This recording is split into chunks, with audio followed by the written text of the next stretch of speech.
ชีวิตแมงผู้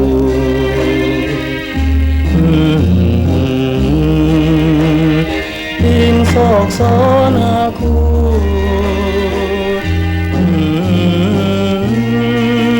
เดี๋ยวดูในอุทยานหวังใจจะได้พบปะอยู่ในอุทยานอันเป็นที่ฝากใจโอ้มาลีสีสง่า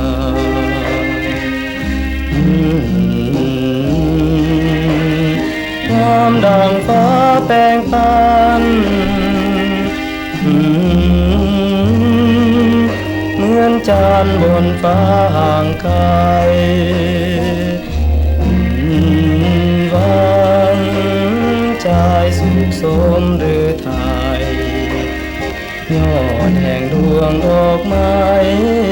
สันใดจึงเมื่อ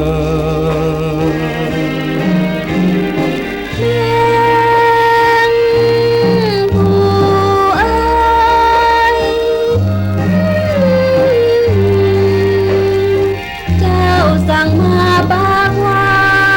นปากใจคงกันหรือพันสมแล้วห่างเหินอย่ามาทำล่วงเกินให้มาลียับเยินเกินประเพณีอย่าละแว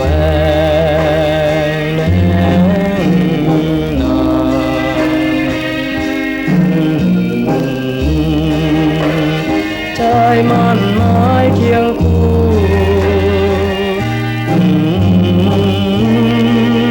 หวังคงเป็นคู่ชีวิตหวังเคียงคงตามประเพณี